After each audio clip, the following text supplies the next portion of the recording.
My family filed false CPS reports claiming I was mentally unfit to parent, but they didn't expect the social worker to expose their lies in court. I'm 26 weeks pregnant with my first child, and my entire family has turned on me over a baby name. This thing has grown so out of control that I need an outside viewpoint because I can't tell if I'm being unreasonable or if my family has gone insane. My name is Emily, and I am 25 years old. I am married to Ryan, a 28-year-old man. We've been together 4 years and married for 2. We were overjoyed when we found out we were expecting a girl. Ryan and I spent several weeks looking through baby name books and internet. We eventually opted on the name Sophia Grace. Sophia, because we both liked how traditional yet modern it sounded, and Grace, after Ryan's late aunt, who helped raise him when his parents separated. We announced the name to both of our families around a month ago, and that's when everything went awry. My mother, Margaret 60, has been concerned with family rituals since I can remember. She comes from a huge Irish Catholic family in which names are passed down through the centuries. When we told her about Sophia Grace, her expression changed completely. She waited for a few seconds before asking if we had considered calling the baby Eleanor after my grandmother, who died 3 years ago. I need to tell you something about my grandmother Eleanor. Everyone in our family speaks about her as if she were a saint. She lived to reach 85 years old and was supposed to be the matriarch who kept everyone together. However, Eleanor was not the wonderful grandma that everyone recalls. Eleanor babysat me and my younger brother, Liam, 22 male, when our parents were out on weekends or during school holidays from the time I was 7 years old until I was nearly 16. Eleanor had extremely strict expectations for how children should behave. If Liam or I made a noise while she was watching television, she would lock us in the basement pantry. This wasn't just for a few minutes. We'd occasionally spend hours down there. The pantry was dark and smelled like rotten veggies. There were no windows, and the door was very hefty. Liam was younger than me, so he cried, which irritated Eleanor even more when she finally let us out. During these babysitting sessions, Eleanor would frequently withhold food as punishment for what she considered rude behavior. If we asked for a snack before dinner, or didn't sit totally still during her soap operas, she'd send us to bed hungry. She would persuade our parents that we had eaten enough and were simply being greedy. Our parents have always believed her. The worst aspect was how Eleanor spoke to us while our parents were not present. She would call Liam stupid since he had difficulty reading when he was younger. She would tell me that I was becoming overweight, and that no boy would ever want to marry me if I continued to eat so much. These statements resonated with me for many years. Even now, I can hear her voice when I look in the mirror. When Eleanor got older and went to assisted living, our family would pay her visits every few weeks. Everyone would comment on how wonderful she was, and how much they missed having her around. I would sit there silently, knowing that if I mentioned how Mom treated Liam and me, no one would believe me. Eleanor had fostered the impression of being the ideal grandmother, baking cookies and knitting sweaters. After Eleanor died, my mother began to talk about her even more. She would talk about Eleanor being the center of our family and how she taught us all about respect and tradition. Last year, my mother got Eleanor's name tattooed in cursive on her wrist. Every holiday she publishes images of Eleanor on social media, captioned with how much she misses her counsel and wisdom. So, when my mother suggested naming my baby after Eleanor, I quickly declined. I mentioned that Ryan and I had already chosen Sophia Grace and were pleased with our decision. My mother's demeanor hardened, and she stated that it would be selfish of me not to honor Eleanor's memory. She stated that Eleanor would have preferred to have a great-granddaughter take on her name. Over the next few weeks, my mother repeatedly mentioned the name Eleanor. Every phone call, text message and visit came back to how I should reconsider my decision. She began emailing me old images of Eleanor with my relatives and anecdotes about how Eleanor helped her get through difficult times when I was a baby. My father, Charles, 56, originally stayed out of the discussion but eventually began to back my mother. He would talk about respecting our elders and keeping family links. He reminded me that Eleanor had given me some jewelry in her bequest, demonstrating how much she cared for me. What he didn't realize was that Eleanor only left me jewelry since she bequeathed comparable gifts to all of her granddaughters. It wasn't because we had a particular bond. The situation worsened 3 weeks ago at my baby shower. My mother had planned the entire celebration at our neighborhood community center. Around 32 individuals attended, including aunts, cousins, family, friends, and several of my co-workers. Everything was going great until my mother stood up to deliver a speech. She began by thanking everyone for arriving and expressing her excitement about being a grandmother. She then expressed her desire that everyone would join her in persuading me to consider a more conventional name for the baby. She stated that Eleanor had been a very significant part of our family, and that it would be wonderful to have her name go on via her great-granddaughter. I noticed folks looking at me expectantly. Some of my older relatives were nodding as my mother said. My cousin Julia, 31, remarked that Eleanor would have liked to hear that a new baby would have her name. I stepped up and stated unequivocally that the baby's name was Sophia Grace, and that Ryan and I would not change our views. My mother's smile vanished immediately. She accused me of being stubborn and unable to consider the feelings of others. She said that Eleanor had done so much for our family, and that this was a simple way to honor her memory. When I reaffirmed that our decision was definite, my mother's voice became stronger. She claimed that I was impolite and ungrateful. At this point, the entire room fell silent. My baby shower had evolved into a public argument over my grandmother's name. I saw folks looking uneasy and whispering to one another. I sat back down and attempted to divert the subject, but my mother had not finished. She said we'd talk about it later and hoped I'd calm down before the baby arrived. The rest of the baby shower seemed weird. People were nice, but it was clear that they were discussing what had transpired. Some of my relatives left sooner than expected, and some people approached me privately to say they understood my situation, but advised me to try to work things out with my mother. Since the baby shower, things have grown considerably worse. My mother contacts me several times a day to discuss the name dilemma. My father has begun to show up at my house when Ryan is at work to have lengthy discussions about family loyalty and traditions. My brother Liam has been texting me that I should simply give in, because fighting with our parents isn't worth the stress while pregnant. My Aunt Teresa, a 48-year-old woman, visited my office last week. She approached me during my lunch break and told me that my mother was distraught over the name dilemma. She explained that Eleanor had always shown her pride in me, and that using her name would help to keep her spirit alive in our family. When I told Teresa that I had terrible memories of Eleanor, she suggested I was probably misremembering things because I was young at the time. The most aggravating aspect is that none of my family members will listen when I try to explain why I don't want to use Eleanor's name. They either change the subject or suggest that I focus on pleasant memories rather than keeping grudges. My 32-year-old male cousin Nathan informed me that Eleanor belonged to a different generation and that I should not judge her by modern standards. Yesterday my mother attended my doctor's appointment. She explained that she wanted to be there to hear the baby's heartbeat and had brought someone significant with her. When I walked into the waiting room, Eleanor's younger sister, Beatrice, 78, was sitting with my parents. Beatrice had drove 3 hours to attend this appointment. My mother added that she thought it would be meaningful for Beatrice to hear her great-great-niece's heartbeat, especially since the baby might be named Eleanor. Beatrice began discussing how Eleanor had always wanted more children, and how she would have loved to have a great-granddaughter named after her. When I repeated that the baby's name was Sophia Grace, Beatrice seemed perplexed. She stated that my mother had informed her that I was considering Eleanor as a name. My mother swiftly informed me that we were still discussing it and that I needed more time to think about it. I left the appointment without allowing anyone to hear the heartbeat. I drove directly home and called Ryan at work. When I informed him what had transpired, he suggested that we set stricter boundaries with my family. He suggested we draft a letter expressing our final choice and urging everyone to follow it. But I'm concerned that a letter will only make matters worse. My family has made it plain that this is more than just a disagreement over a baby's name. They regard it as a test of how much I respect our family's values and traditions. I know that if I continue to refuse, they will see it as me choosing to prioritize my own preferences over what they believe is appropriate. At the same time, I can't bring myself to name my kid after Eleanor. Every time I think about calling my baby that name, I recall being imprisoned in the basement pantry and being told that I was big and worthless. I don't want my kid to inherit the name of someone who caused me so much anguish, even if other people have fond memories of that person. I'm running out of time to tackle this issue. The kid is due in 12 weeks and my family's stress is just increasing. I'm not sure if I should stay hard on Sophia Grace and risk irreversibly destroying my ties with my parents and extended family, or if I should consider making a compromise that will make everyone pleased. Has anyone else experienced familial pressure on baby names? How did you handle it when your family insisted on honoring someone for whom you had no fond memories? I genuinely need assistance because this scenario is harming both my health and my marriage, and I'm not sure what to do next.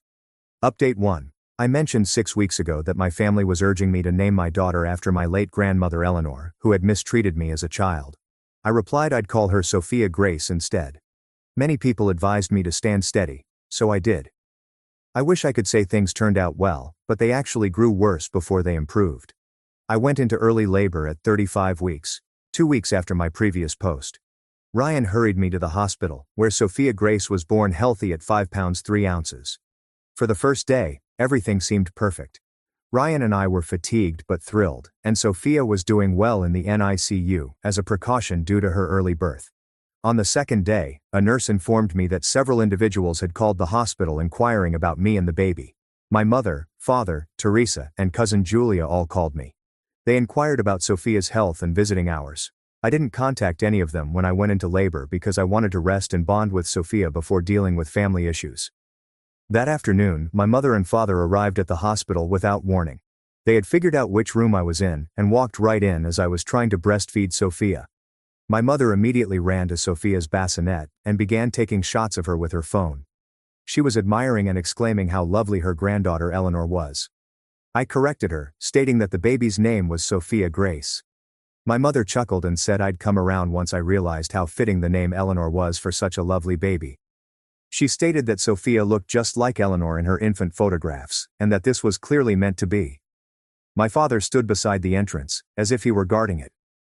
He stated they were scared sick when they discovered I had given birth without telling them.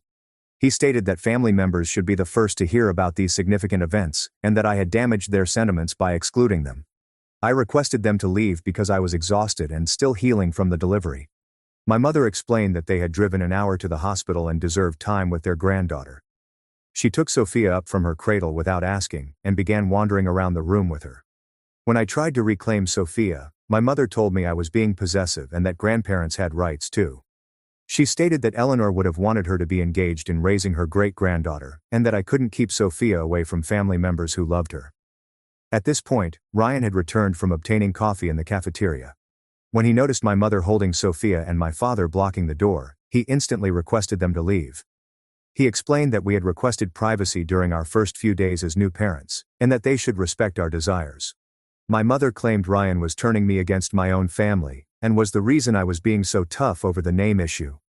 She claimed that if Ryan truly valued family traditions, he would encourage me to honor Eleanor's memory, rather than promoting his own family's names. Ryan snatched Sophia from my mother and instructed the nurse to contact security. He said that we had not invited them to the hospital, and that they were causing stress during what was supposed to be a tranquil period. My parents left, but not before my mother stated that this was not the end, and that they would find a way to maintain a contact with their granddaughter Eleanor, whether I liked it or not. The next day, Miss Patel, a social worker, visited my room. She explained that the hospital had received a call expressing concern about my mental health and capacity to care for Sophia. The caller said that I was suffering from postpartum depression and had paranoid ideas about my family members. Miss Patel added that she was mandated to perform a wellness check whenever the hospital received these types of calls.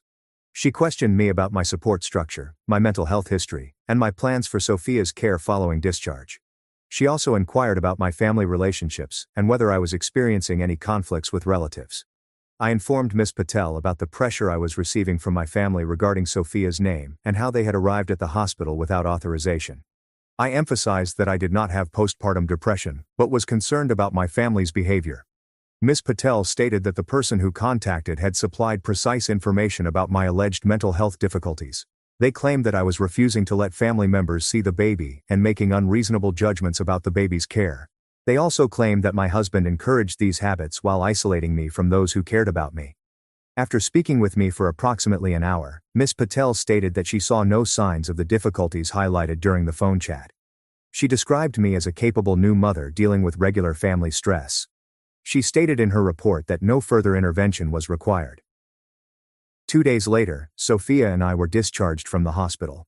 Ryan had invited his sister Lauren, 31, to stay with us for the first week to help with cooking and cleaning. Lauren lives 4 hours away and took time off work to be there for us. On our third day home, my Aunt Teresa arrived at our door with my cousin Nathan and his wife, Rachel, a 27-year-old woman. They expressed concern for me and wanted to ensure that I was taking adequate care of Sophia. Teresa stated that my mother was concerned since I had not returned phone calls or responded to text messages. The fact was that Ryan and I had opted to switch off our phones for a few days to focus on getting used to life with a newborn. We were both fatigued and overwhelmed, and we didn't want to deal with family conflict as we learned how to care for Sophia. Teresa pushed by Ryan as he answered the door and entered our living room. She stated she needed to witness for herself that Sophia was healthy and well-fed. Nathan and Rachel followed her inside, despite Ryan's warning that this was not an appropriate moment for visitors. Lauren was in the kitchen preparing dinner when they arrived. Teresa immediately began grilling her about her identity and why she was in our home. When Lauren mentioned that she was Ryan's sister and was assisting us during our first week home, Teresa stated that family members, not strangers, should provide support. Teresa walked upstairs to our bedroom, where Sophia slept in her cradle. She awoke Sophia by lifting her up and inspecting her as if she were a doctor. She commented on Sophia's gaunt appearance and inquired as to when she had last eaten. Teresa expressed concern that Sophia's hour-long meal might not be sufficient for a developing infant. Nathan took images of our house with his phone, including Sophia's nursery, our kitchen, and our living area. When Ryan inquired why he was taking photos, Nathan explained that he wanted to preserve Sophia's living conditions in case there were any problems later regarding her care. Rachel began asking me extensive questions about my daily routine with Sophia. She wanted to know how frequently I fed her, how much I slept, and if I was taking any drugs. When I inquired why she required this information, she explained that my mother was concerned about my capacity to bear the demands of parenting. After they left, Ryan and I knew that this visit was more than just to check on us. They had been gathering information and documenting our household condition. Ryan summoned his sister Lauren and ordered her to jot down everything that had occurred throughout the visit, including the questions they had posed and the images Nathan had taken. That night, Ryan's phone rang at 2 a.m. Linda, his mother, is 58 and lives in another state. Linda stated that she received a bizarre phone call from someone pretending to be my mother. The caller said that I was suffering from severe postpartum depression, and that Ryan was encouraging my mental health issues. Linda stated that my mother had urged her to persuade Ryan to bring Sophia to live with my parents while I received appropriate treatment for my mental health concerns. My mother had expressed concern about Sophia's safety and provided papers indicating that I was incapable of caring for a newborn. Linda informed Ryan that the phone call made no sense because she had been messaging with both of us on a daily basis since Sophia's birth. She said we looked like normal new parents who were exhausted yet joyful. She had noticed no evidence of the severe mental health issues that my mother had stated. Ryan told his mother about what had happened with my family and the pressure on Sophia's name. Linda stated that she was surprised by my family's behavior and wanted to assist us in any way she could. She offered to come stay with us if we required further assistance. The next morning, we discovered that my mother had been calling Ryan's co-workers and my former co-workers. She had been informing folks that I was experiencing a mental health crisis and that we required help from friends and relatives. Several folks had contacted Ryan to see if there was anything they could do to aid us during this terrible time. Ryan contacted his HR department to say that someone was spreading misinformation about our family circumstances. His manager was understanding and stated that they would not take action based on the phone calls they had received. However, Ryan was concerned about how these calls might harm his professional reputation. I recognized my family was running a campaign to damage my legitimacy as a mother. They weren't only pestering me for Sophia's name anymore. They were aggressively attempting to persuade others that I was mentally unwell and unable of caring for my baby. Ryan and I decided we needed legal advice. We contacted Mr. Alvarez, a family law attorney who focuses on grandparents' rights disputes. We wanted to know what legal options my family could have, and how we might protect ourselves and Sophia from future harassment. Mr. Alvarez stated that grandparents' rights regulations differ by state, but in most situations, grandparents cannot get custody or visiting rights unless they can demonstrate that the parents are unfit, or that there are exceptional circumstances, such as the death of one parent. He stated that my family would require strong evidence of neglect or abuse to successfully challenge my parental rights. However, he warned us that fraudulent reports to social services may have serious consequences, even if they were proven unjustified. He suggested that we document any encounters with my family members, and keep track of their attempts to interfere with our parenting decisions. We decided to issue a cease and desist letter to my parents, Teresa, and cousin Nathan. The letter indicated that they were no longer welcome in our home without an invitation, and that they should refrain from contacting Ryan's family members, employers, and social services with false information about our family status. The letter also noted that we were willing to pursue a restraining order if the harassment persisted. Mr. Alvarez stated that having this letter on file would assist prove a pattern of inappropriate behavior if we needed to take additional legal action. 3 days after we sent the letter, my brother Liam called me. He added that our parents were distraught by the legal letter and that they believed I was punishing them for caring about me and Sophia. He said that they were just trying to help and that I was overreacting to their worry. Liam explained that our parents loved me and wanted to be a part of Sophia's life. He suggested that if I agreed to compromise on the name problem, everything would return to normal and we could be a happy family again. He proposed that I use Eleanor as Sophia's middle name, rather than Grace. I told Liam that it wasn't only about his name anymore. I mentioned how our parents had falsely reported my mental health and had been lying to everyone in our professional and personal lives about our family circumstances. I told them that their actions had crossed a line, and I couldn't trust them around Sophia. Liam stated that he was unaware of the phone calls to social services and Ryan's employment. He stated that our parents had informed him that they were just concerned about me and wanted to ensure that Sophia was properly cared for. He stated that he will speak with them about backing off and giving us space. However, the next day, my mother left a voicemail on our house phone. She said that the legal letter demonstrated that I was not thinking properly and that Ryan was influencing my judgments. She stated that Eleanor would be heartbroken to learn that her great-granddaughter was being kept away from family members who loved her. She stated that they would not give up on having a relationship with their granddaughter, Eleanor, and that they would find a way to ensure Sophia was aware of her family lineage, even if I was determined to exclude them from our lives. That message made it plain that mailing the legal letter had not resolved any issues. My family remained persuaded that they were the victims in this situation and that I was the one acting inappropriately. They were still calling Sophia the wrong name and devising methods to get into our lives. Ryan and I understood we would need more legal protection if we were to keep our family safe from the continued harassment. Update 2. My previous update was 3 months ago, when my family was bullying us for naming our daughter Sophia and circulating false information about my mental health. Things quickly escalated after that, and I feel compelled to share what occurred in the hopes that other people dealing with family legal concerns would find it useful. Sophia and I were at a routine pediatric checkup when my mother, father, and Aunt Teresa arrived in the waiting area. They had somehow learned about the appointment and decided to go without notifying us. My mother approached me and told me that she had been thinking about all that had transpired and wanted to apologize for any misconceptions. She stated that family was more important than arguments, and that she hoped we could resolve things for Sophia's sake. I was holding Sophia and trying to keep my voice down because we were in a public area with other families. I informed my mother that she could not just show up for medical appointments without authorization, and that we had requested time to straighten things out. My father stated that they had rights as grandparents and should be involved in key decisions regarding Sophia's health.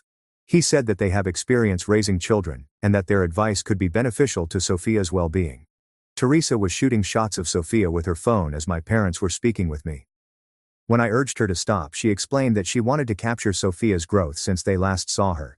She stated that my mother had been distraught at not being there to witness her granddaughter develop during these critical early months. The pediatrician's nurse called us back for our visit, and my family members attempted to follow us. I informed the nurse that only Ryan and I were Sophia's parents, and that the others had not been asked to the medical visit. The nurse stated that only parents could be present unless we provided written permission for others to attend. My mother thought this was ludicrous, and that grandparents should automatically be informed about their granddaughter's health. She stated that she had attended medical appointments for all of her other grandchildren, and that I was being harsh in excluding her. The nurse requested my mother to wait in the lobby and offered to speak with us after the appointment if we agreed. My mother claimed she would wait, but she appeared angry at being forced to go. During Sophia's exam, the doctor, Dr. Singh, inquired about any changes in our family situation from the last visit. I informed him about my family's unwelcome visit and the constant pressure we were facing regarding Sophia's name and their role in her care. Dr. Singh revealed that he had received a phone call the week before from someone claiming to be Sophia's grandma. The caller had in-depth concerns concerning Sophia's weight gain, feeding routine, and developmental milestones. She had also inquired whether there were any reservations about Sophia's parents' capacity to give adequate care. Dr. Singh stated that he did not offer any information during the phone call due to privacy restrictions, but that he did record the call in Sophia's medical record. He stated it was unusual for family members to call a pediatrician's office without the parents' knowledge or approval. He asked if we wanted him to add a note to Sophia's file, limiting who could receive information regarding her care. We agreed and requested him to ensure that only Ryan and I could obtain medical information on Sophia, or schedule appointments for her. When we left the appointment, my family was still waiting in the lobby. My mother inquired how Sophia was doing, and if she was meeting all of her developmental milestones. When I mentioned that the appointment went well, she requested particular information regarding Sophia's weight and height measures. I informed her that Sophia's medical information was private, and we were not comfortable sharing it with extended family members.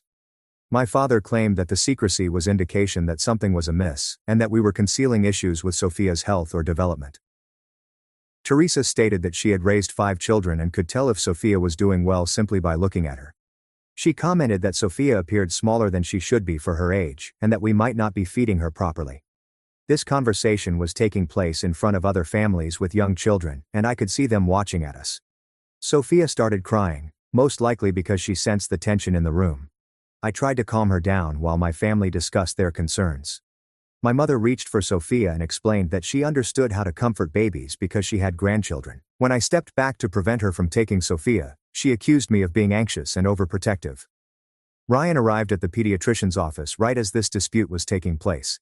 He had been parking the car and was unaware that my family was present until he went into the foyer. When he realized what was going on, he immediately approached my family and requested them to leave us alone. My father claimed Ryan was the problem, and that he was turning me against my own kin. He stated that before Ryan entered the picture, I had always been respectful of family bonds and traditions. He said that Ryan's influence was forcing me to be selfish and ungrateful. Ryan stated that we had requested space, and that attending medical visits violated previously set boundaries. He stated that if they continued to harass us in public areas, we would have no choice but to contact law enforcement. My mother began crying, and expressed her want to be a part of her granddaughter's life. She claimed that she had been dreaming of being a grandma for years, and that I was depriving her the opportunity to develop a relationship with Sophia. Other folks in the waiting room were undoubtedly seeing the situation develop. A receptionist approached and inquired whether there was an issue that needed to be resolved. Ryan explained that we were going, and that the others were not with us. As we proceeded near the exit, Teresa announced that they knew where we lived, and were determined to have a relationship with Eleanor. Despite our numerous corrections, she continued to use Sophia's name as my grandmother's. That evening, Ryan and I called our lawyer, Mr. Alvarez, to tell him what had happened in the pediatrician's office. He stated that turning up for medical appointments may be deemed stalking or harassment, especially because we had already received a cease and desist letter. Mr. Alvarez stated that we have sufficient data to pursue a temporary restraining order. He stated that we would have to go to court and give evidence of the harassment, such as fraudulent referrals to social services, unannounced visits to our home and business, and the confrontation at the medical appointment. He stated that if the judge issued a temporary restraining order, my family members would be legally obligated to remain away from us, our home, Sophia's daycare, our workplaces, and all medical appointments. Violation of a restraining order will result in arrest and criminal penalties. 3 days later, we applied for a restraining order against my mother, father, and Aunt Teresa. The hearing was planned for the next week. Mr. Alvarez stated that my family members would be advised of the court date and might bring their own lawyer if they wished to contest our motion. The night before the hearing, my brother Liam called me. He stated that our parents had asked him to be a character witness at the court hearing. He explained that they wanted him to testify about how lovely our family had always been, and how much they adored Sophia. Liam expressed confusion regarding the legal situation because our parents had told him that we were being unreasonable. They claimed that all they wanted was a regular grandparent relationship with Sophia, and that we were using the legal system to punish them for caring too much. I told Liam everything that had transpired in the previous few months, including the fraudulent reports to social services, the harassment at Ryan's workplace, and the confrontation at Sophia's medical checkup. Liam stated that our parents had not told him about the majority of these instances. Liam stated that he did not want to take sides in a legal fight between me and my parents. He stated that he loved all of us and hoped that we could resolve our differences without the involvement of courts or attorneys. He chose not to attend the hearing as a witness for any party. Mr. Alvarez produced proof of my family's harassment at the restraining order hearing, including phone records, text messages, photos of unannounced visits, and documentation from the hospital social worker and pediatrician's office. He also heard voicemails recorded by my mother, who used Eleanor's name for Sophia, and threatened to find ways to force a relationship. My parents went to the hearing without a lawyer. When the judge asked if they wanted to respond to our request for a restraining order, my father explained that they were simply loving grandparents who were being kept apart from their granddaughter by their daughter's domineering husband. My mother expressed concern for Sophia's well-being, citing my postpartum depression and erratic decisions. She stated that they had only notified social services because they truly feared Sophia was not receiving adequate care. The judge examined all of the material and determined that the pattern of behavior alleged in our petition constituted unambiguous harassment.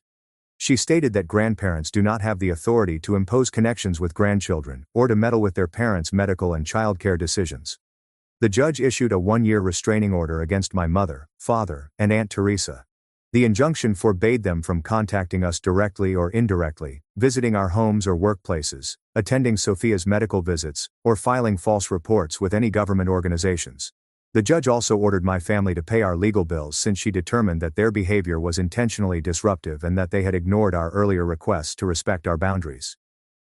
Following the hearing, my mother approached me in the courthouse. A bailiff quickly intervened, reminding her that the restraining order was now in place, and that she should stay away from us. My father was debating with the bailiff over whether they may speak with us one more time to tell their side of the story. Mr. Alvarez escorted us out of the courthouse via a different exit to prevent more conflict. He stated that violations of restraining orders are taken severely by law enforcement, and that we should contact the police immediately if my family members attempted to make contact. 2 weeks after the restraining order was issued, we received a letter from another lawyer representing my parents. The letter noted that they were considering launching a lawsuit for grandparents' visitation rights and that they believed the restraining order was based on incorrect information. Mr. Alvarez wrote to their lawyer, stating that any attempt to seek for visitation rights while a restraining order was in issue would be considered harassment and could result in further legal ramifications. He further stated that our documentation of their actions would be useful evidence in any future legal procedures. Since then, we have had no direct touch with my parents or Aunt Teresa. Liam still contacts me on occasion, but he says our parents are upset that Sophia has been shut off from us. He claims that they spend the majority of their time discussing how unfair the court system is and how Ryan poisoned my mind against my own family. Sophia is already 6 months old and growing well. She is meeting all of her milestones and is a happy, healthy baby. Ryan and I have been able to focus on our new roles as parents without the continual burden of family harassment. The restraining order has 6 months left, and we intend to pursue an extension if there are any attempts to contact before it expires.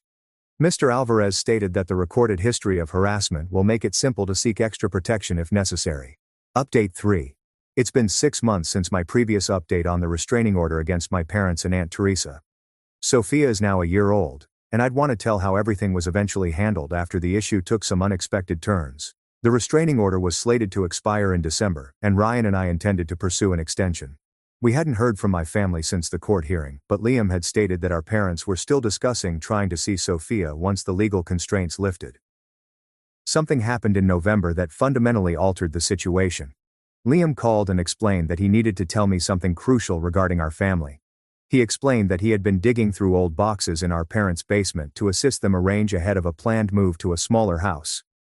Liam discovered a collection of papers and documents that belonged to our grandmother Eleanor. The box contained letters, diary entries, and medical data that our parents had retained following Eleanor's death. Liam stated that after reviewing these records, he now understands why I had such unpleasant memories of Eleanor. The documents were letters Eleanor had written to her sister Beatrice, complaining about having to babysit Liam and me. Eleanor regarded us as difficult and pampered youngsters who required strong discipline to learn good behavior. Eleanor had written comprehensive descriptions of the punishments she imposed, such as putting us in the basement and withholding food. She described these tactics as if they were common parenting techniques that our parents were too soft to employ themselves. She lamented that our parents had spoilt us and that someone needed to teach us respect. Liam also uncovered diary entries in which Eleanor expressed her hate for children in general. She said that babysitting was a hardship and that she despised having to spend her weekends dealing with ungrateful grandchildren. She described Liam and me in harsh terms, claiming that we were proof that modern parents had no idea how to raise children correctly. The most frightening records were Eleanor's notes on her contacts with the other grandchildren in our extended family. She had filed identical accusations against my cousins and mentioned employing the same punishing measures on them. Liam learned Eleanor had been systematically mistreating several children for many years. Liam stated that after reading these articles, he felt uncomfortable about how our family depicted Eleanor as a caring grandmother. He stated that the evidence plainly demonstrated that Eleanor had been abusive, and that our parents were either unaware of it or decided to overlook it. Liam presented these documents to our parents and confronted them about Eleanor's actions. According to Liam, our mother originally attempted to defend Eleanor by claiming that the letters and diary entries had been taken out of context. She stated that Eleanor was from a different generation and that her punishment tactics were typical for the time. Our father was very upset by what Liam had discovered. He stated that he believed Eleanor was overly severe with us, but he trusted our mother's judgment in leaving us with her. He stated that if he had known about Eleanor's punishments, he would not have permitted her to babysit us. Liam stated that our parents argued for several days about the documents and their implications for our family status. Our mother was unwilling to confess that Eleanor had done anything wrong, since it would imply that her entire campaign to have Sophia named after Eleanor was based on honoring an abusive individual. Our father eventually stated that they needed to face the reality about Eleanor, and that they owed me an apology for pressing me to use her name. He remarked that if Eleanor had treated Liam and me as depicted in the documents, my refusal to honor her memory made perfect sense. 2 weeks later, Liam called to say our parents wanted to meet with Ryan and me to discuss the problem. He stated that they were prepared to accept that they had been mistaken about Eleanor, and that they wanted to apologize for all that had occurred over the previous year. Liam stated that our parents understood why we had received a restraining order, and that they did not intend to challenge the legal limits. He stated that they only wanted a chance to convey what they had uncovered and see if there was any prospect of restoring our connection. Ryan and I discussed whether we should agree to meet with our parents. We were both doubtful that a single talk could repair all of the harm to our family relationships.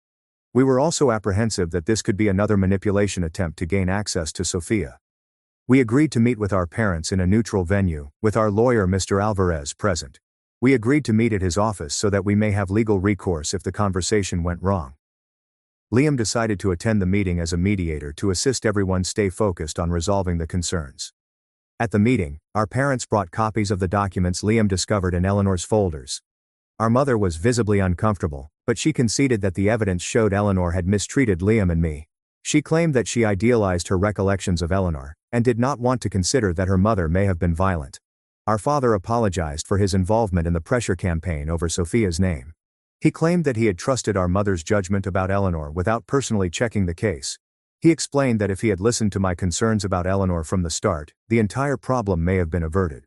Our mother's apology was more difficult for her to deliver. She explained that she had been so concentrated on upholding family customs, that she had rejected my love for Eleanor. She claimed that discovering the records forced her to face the reality that her mother had harmed her grandchildren, and failed to protect us. She also apologized for filing false reports with social services and harassing Ryan's family and our employer. She stated that she had convinced herself that we were making horrible judgments about Sophia's care, but that she now realizes she was attempting to control our parenting choices because she could not accept that we were independent adults. Mr. Alvarez inquired about our parents' expectations from this meeting and the improvements they were willing to make going ahead. Our father explained that they realized we might never want to have a close relationship with them again, but they hoped we would consider allowing supervised visits with Sophia in the future. Our mother stated that she wished to support our decision regarding Sophia's name and would stop referring to her as Eleanor. She stated she understood why the name was upsetting to me, and that she should have listened when I initially expressed my concerns about my grandma. Ryan asked our parents what they were going to do about Aunt Teresa, who had been one of the most aggressive participants in the harassing campaign. Our father explained that Teresa had been acting on information from our mother, and that they would convey the current situation to her. Our mother predicted that Teresa would struggle to accept the truth about Eleanor because she had idealized her recollections of our grandma. She stated that they would inform Teresa that any further harassment of our family will harm her relationship with them as well. Liam suggested we take a cautious approach to restoring family bonds. He suggested that our parents send cards or letters to Sophia on holidays and birthdays, without expecting an immediate reaction from us. He stated that if they can consistently respect our boundaries over time, we may consider allowing limited interaction in the future. Ryan and I agreed that we needed time to consider whether we wanted to repair connections with our parents. We stated that the restraining order would stay in effect until it expired, and that any future contact would have to adhere to tight rules that we would set. We also suggested that our parents make apologies with other family members who had been impacted by the campaign to pressure us concerning Sophia's name. When our parents asked them to pick sides in the battle, several of our relatives found themselves in uncomfortable situations. Our mother decided to contact Ryan's mother, Linda, and apologize for spreading incorrect information about my mental health.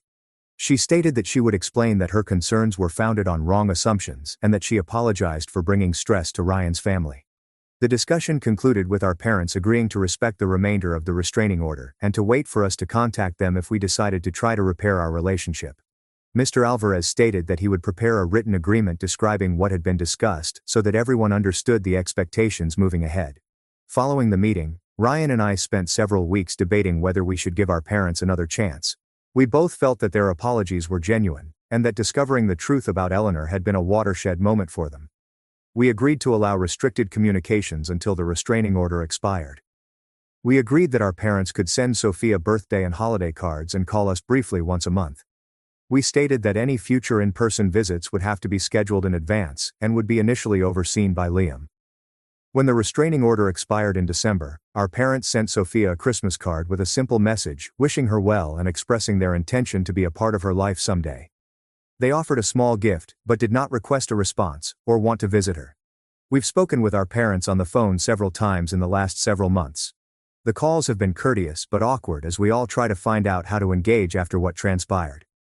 Our parents inquire about Sophia's progress and provide updates on their own lives, but they avoid discussing old problems. We led our parents to see Sophia for the first time since her birth in March. The visit lasted 2 hours and was held in Liam's residence, with him serving as a supervisor. Our parents were visibly frightened and excited to see Sophia, but they adhered to all of the boundaries we had established, including not taking photos and not interfering with our parental decisions. Sophia is now 15 months old, walking and beginning to utter words. She was shy around our parents during the visit, which was understandable given that she had never met them before. Our parents remained patient and did not try to push interactions with her. Our relationship with our parents remains very restricted and fragile. We are starting cautiously because we do not want Sophia to be exposed to family drama if our parents resume their prior domineering behavior. The trust that was shattered during the name conflict will take years to recover, if at all. Teresa has not taken part in any of the reconciliation initiatives. According to Liam, she was really unhappy when our parents informed her of the documents they discovered concerning Eleanor. She accused our parents of violating Eleanor's memory, and she refused to accept Eleanor's mistreatment of her grandchildren. Teresa has evidently told other extended family members that our parents are lying about Eleanor to satisfy us, and that the entire family is disintegrating because people no longer respect their elders. Liam stated that Teresa's reaction has helped our parents comprehend how they were thinking about family loyalty before learning the truth about Eleanor. Looking back on the scenario, I believe the most essential lesson is that family traditions and bonds should not be sacrificed at the expense of safeguarding children from harm. My parents were so committed to upholding their romanticized image of Eleanor that they were willing to disregard my abuse allegations and punish me when I refused to honor her memory. The legal system eventually safeguarded Sophia and our family from further harassment. However, it needed tangible evidence of Eleanor's violent behavior for my parents to recognize that my views about her were justified. I wish they had listened to me from the start, rather than demanding proof that my grandmother had documented her own cruelty of children.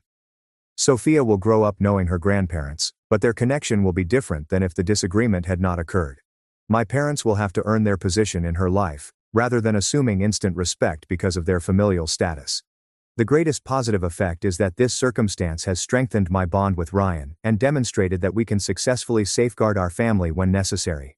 We learned to set boundaries, seek legal assistance when necessary, and prioritize our child's well-being over family unity.